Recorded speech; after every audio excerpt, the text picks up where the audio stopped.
Hi, my name is Valerie Bossman and I'm a community campaigner and a political activist. By day I work in education, and after my day job I'm also a mother, a council tenant and a trade unionist. Today I'm here to talk to you about 2020 and the vision of what a decade looks like for me. The sense of community, not with a small c but with a capital C. For me, what does community mean? It means a plethora of things. It means families, young people, children, communities of people that speak different languages, that eat different foods, the life of going to church, not, people that don't go to church, faith, non-faith obviously, those that are in education, those that are struggling in education. Community means a load of things, because within everyday life we belong to different communities but we are one big society.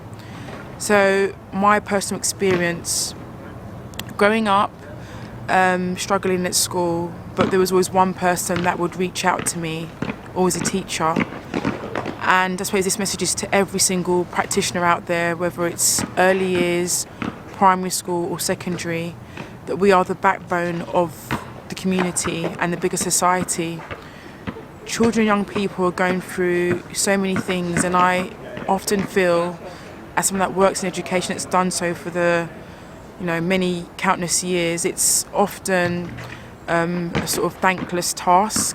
You don't get paid much. I mean, people talk about the NHS and about nursing and things like that, but I feel teaching isn't just about marking books and about getting children to understand about learning. I mean, it's a part of that, but it's bigger than that, and this is where community comes into it for me.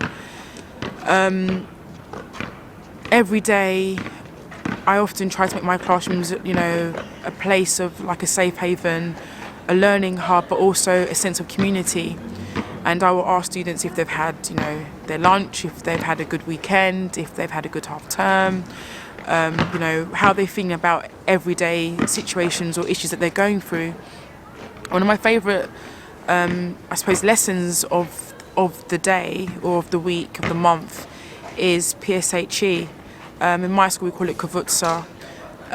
It's where citizenship really comes into the forefront, and where I really get to see a different type of child or young person behind all these different kind of, faces or lenses. And it's when we talk about topical issues, so about knife crime, about drugs and alcohol, about the family dynamics of living at home with one parent or the other, or not having parents around. It's about having parents that have to work long, strenuous hours, that miss many meals. Now, coming back to community with a big C and not a small c, when you have enrichments in certain communities, you have like these hubs where people come together, and for me that's not happening anymore. I mean, we know that local authorities will have these community events that happen, but often it's very hard to reach out to the many demographics across one particular borough to say this is what our community represents. Often people can't access things online. They are disenfranchised, disengaged with politics and the many things that happen within a borough. But when we share information, I feel that the community can come together on one particular issue, and that is about our young people. Now, my job going forward now is to use all of my wealth of experience, all my networks, because networks is really, really important, because networks is what makes a community and what makes the society one and whole. And for me, what I'm going to start doing is actually reaching out to all these different hubs of people that are doing so many amazing things that don't often get to be, sort of showcased or given the accolades. And I'm hoping going forward that we will together endeavour to make the community with a big C, not a small c, really important within our society. Because at the moment, our young people really need us to come together. The children that are growing up are not the same as before. Life is too fast, too quick. It's about social media, the influences of it. It's not about having people who we love and care about by our sides anymore because they're too busy working and trying to keep up with all the gadgets and things that we need to, I suppose, feed our sense of, what is the word I'm looking for?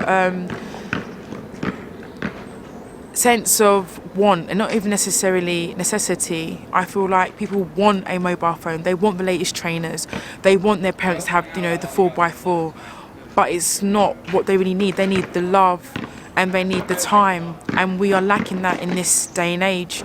And so I really want to reach out to many people within my community, within the bigger society, to say that we need to come together and really start to have these conversations about what we want to do to really change things. And I think if we do this, then we can actually address the many inequalities that we are facing. And at the moment with knife crime, for example, people are talking about, it being a race thing, and some of it does play into it, but I really believe it's a class issue. I believe that many people like myself who could have gone a different way but managed to have that one person to speak to them, which was an educator, a teacher, that said, you know what, you're worth something, you can be this, you can do that, and actually spoke to me on a one-to-one and in bigger groups. And I remember the words that they said to me really resonated and made me feel that I can be anything I want to be. It doesn't have to be something that's about education, but I can use my own skills and my own interests to really be authentic and organic, and allow myself to go into an industry to just bring my brilliance to help my community and the bigger society. I feel at the moment a lot of black kids are very disenfranchised. They're really lost, and they're trying to play up to this kind of way that society is making them think that they should be, and they don't have to be this way. They don't have to turn to crime and lose themselves. They have a place where they've come from originally, and I think culturally they need to start to get back to that. We're all hybrid in our own way. Obviously I'm an Islingtonian, I was born and raised in Islington, but if I can really tell you hand on my heart, as a Londoner, do I understand when I was growing up about the many, I suppose, communities that I came from? I couldn't. It's only when I got older I realised that, I've got an African community, I've got a Ghanaian community, I've got a community where my family can tell me so much things about how they were raised, and now I'm able to grow my children in the same kind of way and teach children who are not from my culture but live in my community in the bigger society about how we bring in all of those cultural differences to be actually one. We're so the same and alike, and it's that conversation that we have to have every day, which I'm having more and more as I get older, that we have so much in common. And if we keep going how we're going and not bringing the commonality together, then we're going to have more sort of disenfranchised communities that are split off and not coming together. And I think we need to bring all our wealth of experiences, all the community, whether you're middle class, working class, black or white, you own your business, you don't, you're starting off, as an SME, as an entrepreneur, if you're a teacher, a nurse, a local businessman, whoever you are, you've got skills, you've got culture, you have authenticity that can really help young people and children to really engage with themselves and the bigger community to make society a better place. So that's going to be my task to myself and to you, whoever's listening to this, that we really need to get back to the centre of community and the bigger society, and how we can really start to make a change and just really cultivate all the the awesomeness that we all possess. And yeah, that's me.